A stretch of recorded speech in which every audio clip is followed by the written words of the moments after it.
Have you ever wondered why some people seem to move through life as though supported by an invisible hand, gliding through circumstances with an ease that appears almost effortless, attracting opportunities, relationships, and abundance as naturally as breathing, while you seem to keep colliding with the same invisible walls, the same recurring obstacles, the same patterns of limitation that no amount of effort seems to permanently dissolve? Have you ever lain awake in the darkness of the night, staring at the ceiling, genuinely questioning why the universe appears to be ignoring your desires, your dreams, your most sincere and heartfelt requests? As though you are standing behind a thick pane of invisible glass, calling out, waving, wanting, praying.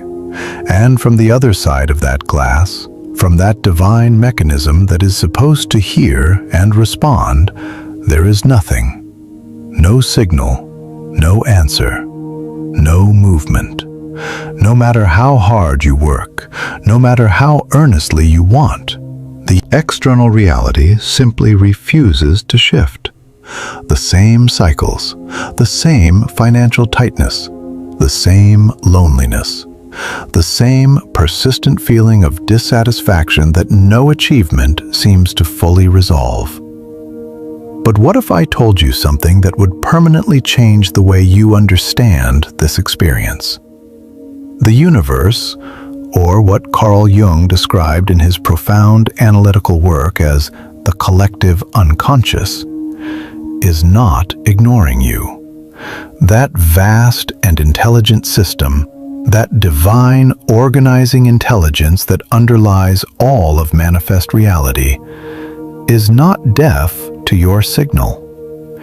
The problem is not that your voice is too quiet. The problem is that you have not yet learned to speak the language that system actually understands and responds to. What if there is a way of asking, a way of genuinely communicating with that intelligence? A method so precise and so aligned with the actual laws governing psychological and universal reality that when you use it, the universe responding becomes not a possibility, but an inevitability. A method as certain as the ancient alchemists' understanding of transformation, as reliable and as non-negotiable as the law of gravity. This is not merely the secret of fortunate people. This is the intersection point between the depths of psychology and the laws of the universe. The territory that Jung studied for years from the stone tower on the shores of Lake Zurich, descending into the architecture of the human soul with the same rigor a physicist brings to the laws of matter. Today, we will not be having a shallow conversation about thinking positively and watching everything magically improve. Today, I am going to place in your hands the key that unlocks the closed doors. This method is so powerful that from the moment you begin applying it, from the moment you genuinely align your interior world with this frequency, you will start witnessing doors that seemed permanently sealed, opening with a sound you recognize. Opportunities appearing where there were none. Desires moving toward physical reality with a speed that will initially surprise you and eventually simply become the normal operating rhythm of your life. Until you make the unconscious conscious, it will direct your life and you will call it fate. Carl Jung. Your greatest and most beautiful journey is the one that leads you back to yourself. Subscribe to Carl Jung Philosophy and hit the like button, and let's walk that path together. Most people have been taught to want in entirely the wrong way. From the earliest years of childhood, most of us were conditioned to ask from a position of bowing our heads, to request from a place of powerlessness, of scarcity, of hoping and waiting and enduring. We were taught to want with the energy of someone who fundamentally believes they might not receive, to pray and wait and accept whatever comes as though we have no genuine participation in what arrives. But Jung's work and the universal laws he spent his career mapping whisper a considerably different and considerably sharper truth. The universe does not respond to your powerlessness. It does not respond to your desperation or your neediness or the frequency of lack that broadcasts, "I do not have this and may never have it." The universe responds to certainty, to clarity, to inner wholeness, to the specific quality of alignment between what you say you want and the frequency your actual interior state is transmitting at every moment. Hoping is the polite way of saying, "I do not currently have this." Begging is the elaborate way of saying, "I am not worthy of this, but perhaps you will be kind enough to give it anyway." The universe receives both of these frequencies and reflects exactly the same thing back to you. More waiting, more distance from what you desire, more of the experience of lack that generated the hoping and the begging in the first place. But by the end of what follows, you will understand precisely how to communicate with that invisible mechanism, with that great cosmic intelligence, in a way that makes its response not a question of probability, but of absolute certainty. Leave the number 111 in the comments. In the symbolic and psychological framework that Jung developed across his lifetime, 111 represents the specific moment when an individual first consciously recognizes that the reality they have been experiencing is not being imposed on them from outside, but is being generated from within. The first genuine awakening to the understanding that the interior world and the exterior world are not separate systems, but a single, continuously reflecting mirror. If something in what you are receiving right now is landing at a depth beneath ordinary intellectual processing, 111 is your signal. Leave it here.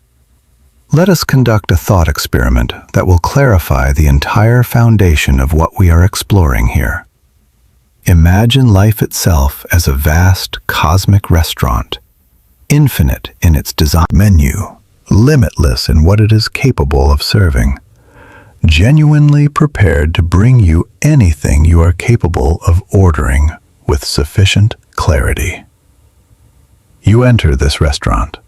The waiter, who is the creative intelligence of the universe itself, approaches your table with genuine attentiveness, notepad in hand, and asks with complete readiness, "What would you like?" And you look up and say, "I want food." The waiter pauses. A quality of uncertainty crosses the interaction. What kind of food? Italian? Simple and nourishing? Complex and refined? Hot? Cold? You insist, "I do not know, just food. Something good. Something that makes me feel better." What do you imagine arrives at your table? The chef prepares whatever was already in progress, perhaps yesterday's leftovers, perhaps something you have never specifically wanted, perhaps exactly the opposite of what your body most needs in that moment. You experience frustration. You feel that the restaurant has failed you, but the actual failure was yours. You ordered from the universe with the vocabulary of vagueness, and the universe delivered with the precision of vagueness. Now imagine entering that same restaurant, sitting down, looking the waiter directly in the eye and saying, "I would like a perfectly prepared steak, medium rare, with a specific sauce, accompanied by exactly these sides." The moment those words leave your mouth, the entire kitchen organizes itself around the production of that specific experience. The universe operates through Jung's deep unconscious in precisely this manner. When your desires are blurred, when you transmit, "I just want to be happy," or "I need a little more money," you leave the universe an enormous interpretive space. "I just want to be happy" produces a butterfly crossing your path, which technically qualifies. "I need a little more money" produces a coin found on the sidewalk, which also technically qualifies. The result is scattered, inconsistent, perpetually unsatisfying, a life of partial manifestation and chronic disappointment. But the moment you sharpen your desire to laser precision, the moment you move from general wanting to specific, detailed, crystalline clarity, chaos transforms into order. Instead of "I want to be wealthy," you declare, "I earn $10,000 per month by applying my specific gifts, contributing genuine value to others through opportunities that bring me genuine satisfaction, and I manage this abundance with confidence and peace." That is not a wish. That is a command. That is a prayer. That is an alignment. The difference between what the universe brings you in response to the first versus the second is the difference between mountains and valleys. Never allow yourself to forget this fundamental truth. The universe does not respond to your desires. It responds to your clarity. Jung understood this with extraordinary depth. When he worked with his patients, those seekers of the soul who came to him carrying the weight of lives that felt mysteriously misaligned with what they genuinely wanted, he would ask them in precise detail about the symbols and the specific images of their dreams. Because detail reveals the precise point where the light of consciousness is genuinely directed. Detail demonstrates where energy is genuinely flowing. Only what has been brought fully into the light of conscious awareness can be deliberately directed. Only what you can describe with complete specificity can be genuinely ordered from the infinite menu of what the universe is capable of delivering. But here is the critical recognition that separates everything that follows from ordinary self-help instruction. Intention alone, however precise, however clearly formulated, is not sufficient. Choosing the right words and transmitting them with intellectual clarity is the equivalent of turning the key in the ignition. But to actually accelerate, to direct that engine with genuine force toward the destination you have identified, you need something that most approaches to manifestation consistently underestimate or entirely overlook. You need to power your intention with the most potent fuel available in the entire universe. You need emotion. Because emotion is energy in its most dynamic and most directly transmissible form. Consider a simple and universally recognizable experience. You walk into a room. No one has said a single word. No one has looked in your direction, but you can feel what is happening in that space with a precision that your reasoning mind cannot fully account for. The tension in the atmosphere is as physically present as the furniture. Or, alternatively, you sit beside someone and without any identifiable external cause, you feel a wave of peace, of warmth, of inexplicable well-being moving through your system. Why? Because emotions are not contained within the individual who is experiencing them. They broadcast. They radiate outward as frequencies, as actual vibrational patterns in the field of reality. And the universe's native language is not the words you speak, but the frequency your heart is genuinely transmitting at any given moment. Leave the number 444 in the comments. In the symbolic language that informed Jung's understanding of psychological depth across multiple traditions, 444 represents the stable and unshakable inner foundation that forms when you stop speaking your desires from your mouth while broadcasting the opposite frequency from your heart. When the alignment between what you consciously want and what your deepest interior is actually transmitting finally becomes coherent and unified. If something in what is being described here is beginning to feel like the specific missing piece you have been searching for, 444 marks that recognition. Leave it here. You can repeat affirmations indefinitely. You can write them hundreds of times in careful journals. You can speak them to the mirror every morning with impressive conviction. But if while you are performing these practices there is a knot of doubt somewhere beneath your sternum, if somewhere in the depths of your psychology a quiet but persistent voice is whispering, "Who are you to want this? You have never had luck like this. This kind of thing does not happen to people like you," then, regardless of what your mouth is producing, the universe is listening to your heart. And it is responding to your heart with the accuracy of a perfectly calibrated mirror. Jung called this the shadow. Your conscious mind reaches for the light of what you desire.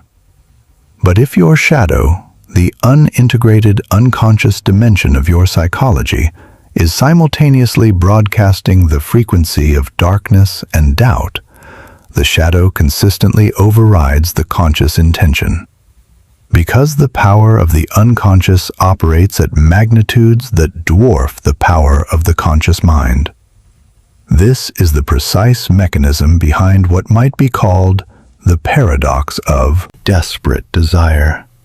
When someone wants something with the frantic, grasping, desperate energy of someone who does not have it and fears they never will, they are broadcasting the frequency of lack with extraordinary intensity.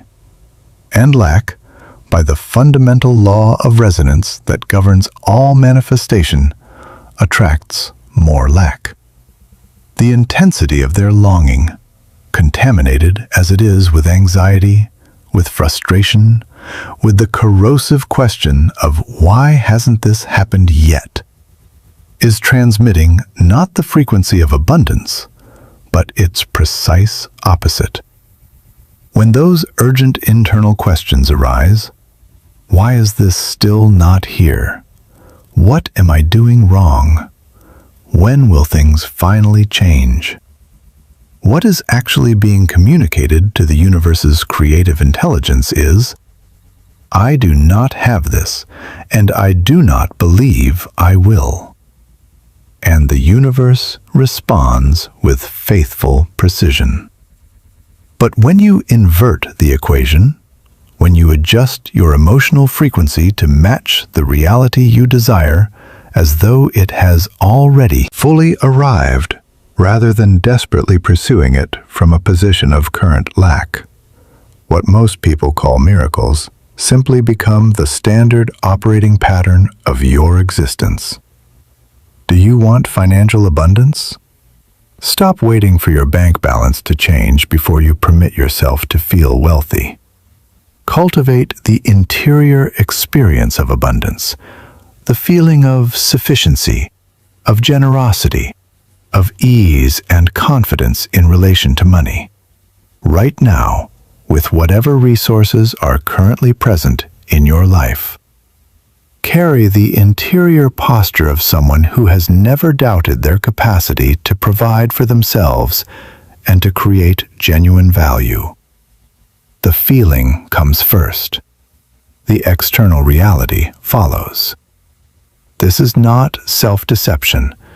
This is the precise application of a law as reliable and as non-negotiable as gravity. Do you want genuine love?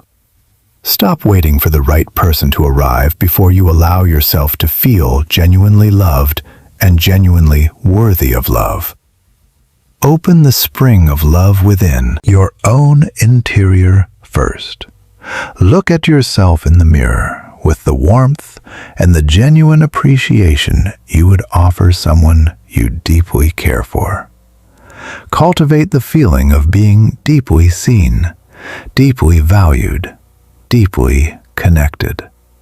Not as a performance, but as a genuine interior state that you inhabit with increasing completeness each day. When you broadcast that frequency authentically, the universe has no alternative but to bring you its physical correspondence. Leave the number 528 in the comments. In the symbolic and vibrational framework that builds on the archetypal language Jung developed throughout his career, 528 represents the specific frequency of genuine transformation at the emotional level. The resonance of authentic interior change that reorganizes not just what you think, but how your entire being vibrates in relation to what you most deeply want. If you feel this quality of genuine emotional shift beginning to move through your understanding as you receive what is being shared here, 528 is your signal. Leave it here. I am fully aware that your rational mind is preparing its objection right now. It is reasonable and it is predictable. How can I genuinely feel the emotional state of having something I demonstrably do not yet have without simply deceiving myself? Is this not an elaborate and ultimately self-defeating form of wishful thinking? This is precisely the point where most people stumble, hesitate, and abandon the process before it has had the opportunity to demonstrate its reliability. So allow me to offer you something that the scientific and neuroscientific research has now confirmed with extraordinary consistency. Your brain, that staggeringly complex biological information processor, cannot reliably distinguish between what your physical senses directly perceive and what your imagination vividly and emotionally constructs. For your unconscious mind, a richly detailed, emotionally engaged visualization and an actual physical experience generate the same electrochemical signals, the same neural firing patterns, the same cascade of physical responses in the body. This has been repeatedly verified in neurological research conducted with elite athletes who achieve measurable performance improvements through purely mental rehearsal. Imagining their movement, their victory, the specific physical sensations of their success, without any additional physical training. Their muscles receive microsignals. Their brains rehearse the winning pattern. Their bodies begin preparing for the reality their minds are consistently inhabiting. If this principle operates with such documented precision in the domain of athletic performance, why would you continue to wait for the external manifestation of your desire before allowing yourself to feel what it will feel like to have it? Why insist on the external proof before providing yourself with the internal experience? Reverse the sequence entirely. Step consciously and deliberately into the emotional experience of the version of you who already has what you desire. How does that version of you walk through a room? How do they hold their posture? How do they speak to others? What is the quality of their attention, their energy, their relationship to the people and circumstances around them? How do they wake up in the morning? What is the texture of their interior experience throughout an ordinary day? Walk that way. Speak that way. Think that way. You are not performing a role. You are becoming. Because when your emotions and your intentions align in the experience of already having what you desire, the universe faces a very simple situation. It must fill the gap between your interior reality and your exterior circumstances. And it always does so in the direction of your interior reality. The practice of Jungian active imagination, what might today be called deliberate visualization, is the specific and powerful technique through which you build and inhabit the interior experience of your desired reality with sufficient vividness and emotional depth that your unconscious mind encodes it as actual experience.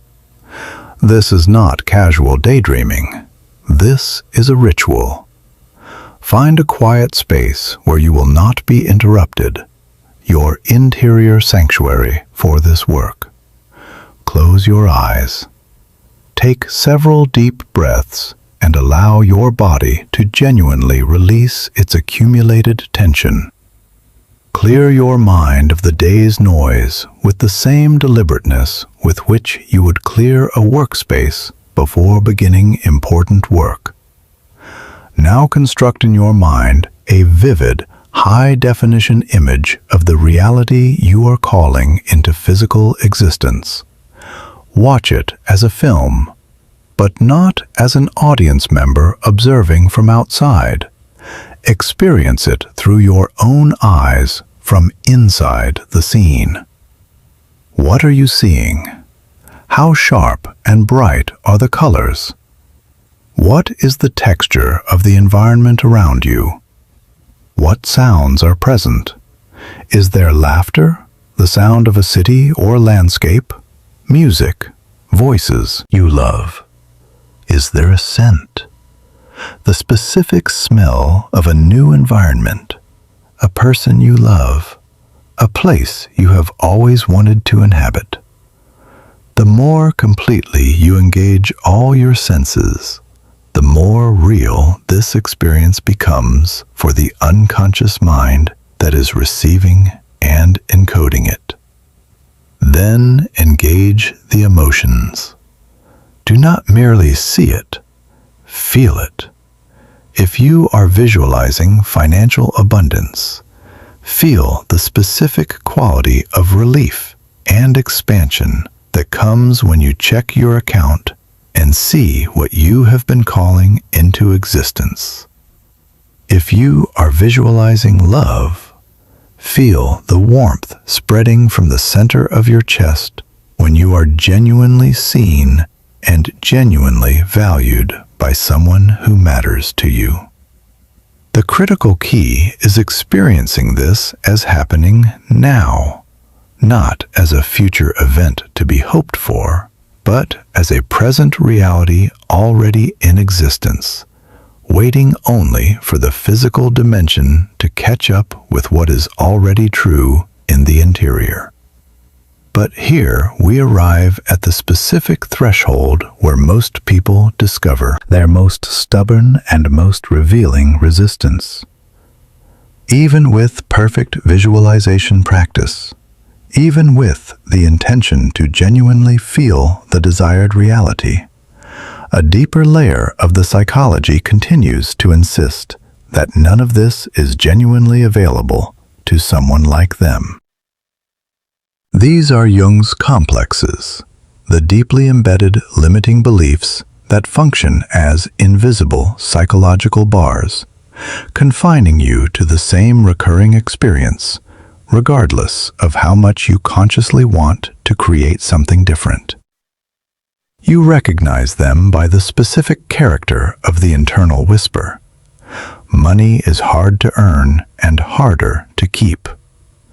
I have never been lucky in love, and there is no reason to expect that to change. Success is for other people. My circumstances, my background, my particular combination of limitations makes it inaccessible to me. The most painful and most important truth about these beliefs is this: the majority of them do not actually belong to you. They were installed by family systems, by cultural conditioning, by educational environments, by the accumulated weight of past experiences interpreted through the lens of a child who lacked the psychological development to question what they were absorbing. They were, in a very real sense, put on you like a garment. And a garment that someone else placed on you is not your skin. You can remove it, but first you must see it clearly for exactly what it is. This is what Jung meant by confronting the shadow. When a limiting belief rises to the surface of your awareness, do not treat it as an enemy to be destroyed or suppressed. Treat it as data to be examined. Ask it, are you actually an absolute truth about reality? Or are you simply a pattern I was taught to accept before I had any capacity to question you? Are you genuinely mine, or do you belong to a frightened version of me that formed in circumstances that no longer apply? Then, with deliberate intention and genuine conviction, replace the toxic belief with a new and empowering one. When your mind whispers you will never be genuinely successful, respond with, "Success is my natural condition, my birthright, and every action I take brings me into closer alignment with it." When your psychology insists you are not worthy of the abundance and the love and the beauty this world contains, respond with complete clarity. I am entirely and unconditionally worthy of every form of abundance this universe makes available. The more consistently and the more genuinely you practice this replacement, the more deeply your unconscious mind encodes the new belief as its operating truth. The neural pathways in your brain literally reorganize themselves around the new pattern. And when beliefs shift, external reality follows. Not eventually, not someday, but with the same reliability and the same non-negotiable consistency as any other fundamental law. There is one additional element in this entire process that functions as what might be described as a rocket propellant, an accelerant that dramatically amplifies the effectiveness of everything else. That element is genuine gratitude. Not the hollow, mechanical recitation of thank you that many people perform as a spiritual obligation without genuine feeling, but the deep, heart-generated recognition and appreciation of what is already present and what is already moving toward you. Gratitude felt before the desired reality has arrived in physical form. When you genuinely feel grateful, you transmit to the universe the frequency of "I have and I am sufficient, and I am already receiving." And the universe responds to that frequency by giving you increasingly more to be genuinely grateful for. Similar attracts similar. Abundance attracts abundance. Gratitude for what is already present creates the energetic conditions for the arrival of everything you are calling into existence. The most destructive and most common error most people make with gratitude is this: I will be grateful when I have the thing I want. I will appreciate my life when my circumstances have improved to the point where appreciation feels natural and justified. This is entirely inverted. You must feel the gratitude first. The desired reality follows. This is not a sequence you can reverse and expect the same result. Gratitude before manifestation is a cause. Gratitude after manifestation is simply a consequence. The cause is what you need to cultivate. Begin each morning, before you reach for any device, before the weight of the day's concerns has settled on your shoulders, by identifying at least 3 specific things you genuinely appreciate about your life right now. They do not need to be large or dramatic. The light finding its way through your window, the warmth of the bed you are lying in, the breath in your lungs, the fact of your own existence and the possibility that resides within it. Allow the feeling of genuine gratitude to expand in your chest. Let your heart genuinely soften around what is already present. Then extend this practice into an active gratitude journal, in which you write not only what you appreciate about your current life, but also write about your desired reality as though it has already fully manifested. Not, "I hope my dream career arrives," but "I am so deeply grateful for this extraordinary work that allows me to express my specific gifts, contribute genuine value, and build the life I always knew was available to me." When you write in this manner, your unconscious mind encodes the written reality as an already accomplished fact.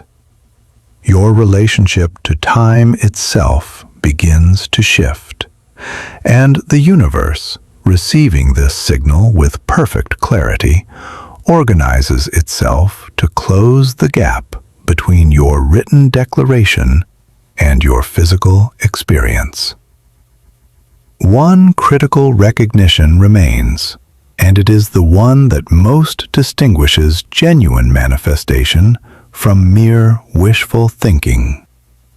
Clarity, visualization, emotional alignment, and gratitude are all essential, but none of them replace the necessity of what might be called inspired action. The specific, intuition-guided steps that translate interior alignment into physical movement toward your desired reality.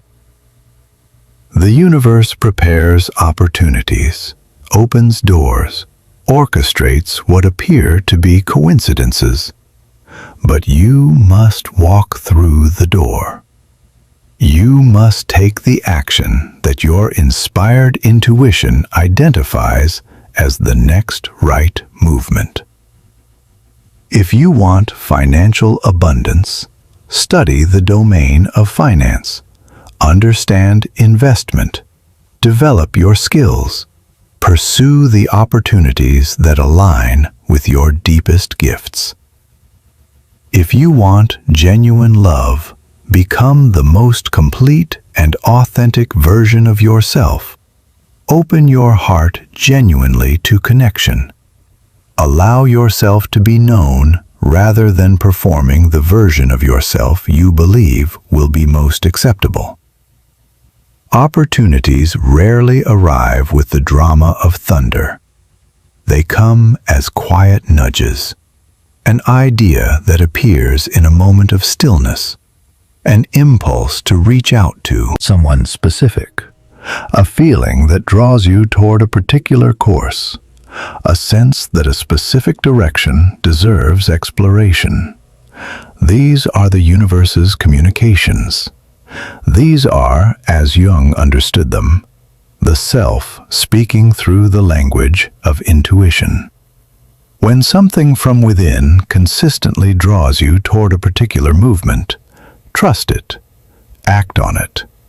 Even the smallest step, taken in genuine alignment with your interior guidance, can initiate a chain reaction whose full consequences you cannot yet see from where you are standing.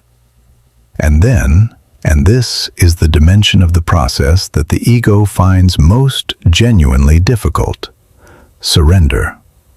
Trust the process with the whole of your being. Release the need to control every specific detail of how and when your desired reality materializes. The universe operates with a timing that reflects a far greater intelligence than the impatient human schedule your ego prefers. The absence of immediate visible results does not mean that the vast preparation occurring beneath the surface has stopped or failed. Think of the seed you place in the ground. You do not excavate it daily to assess its progress. You water it.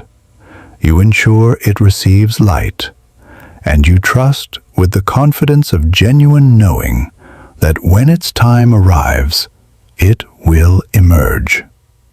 Not because you forced it, but because you created and maintained the conditions for its natural emergence. Place your intention. Cultivate the emotional experience of your desired reality. Take your inspired actions, and then release. Release the grasping. Release the anxious monitoring. Release the how and the when questions that are simply the ego's attempt to manage what it was never meant to manage. When you genuinely trust the universe, when you release the steering wheel to the vast intelligence that has been organizing reality since long before you arrived in it, that intelligence has nothing to do but bring you what you have aligned yourself with, often more beautifully and more completely than your limited imagination was capable of originally conceiving. Subscribe to Carl Jung philosophy and continue this journey with us, because everything you have genuinely and deeply desired is already within reach. The frequency simply needs to be aligned. The intention needs to be crystalline. The emotions need to be genuinely engaged. The actions need to be inspired and consistent. And the trust needs to be complete and unwavering. You are not separate from the creative intelligence of this universe. You are an expression of it. And when you finally understand this with your whole being, rather than just your intellect, you will discover that asking the universe for what you want does not require hoping or begging or waiting for permission. It requires only your complete and genuine alignment with the truth of what you already are. Leave the number 777 in the comments. In the symbolic language of quantum consciousness and the deep archetypal framework that informed Jung's understanding of the relationship between the individual psyche and the creative intelligence underlying all of reality, 777 represents the perfect alignment of individual intention with universal creative force. The specific and unmistakable resonance of a consciousness that has stopped struggling against the current and learned instead to flow with it, receiving everything it has aligned itself with as the natural and inevitable consequence of that alignment. If what has been shared here today has shifted something real in your understanding of how to communicate with the universe that created you, if you are genuinely ready to stop hoping and start aligning, 777 is your declaration. Leave it here. Let this community witness the moment you chose to speak the language the universe has always been waiting to hear from you.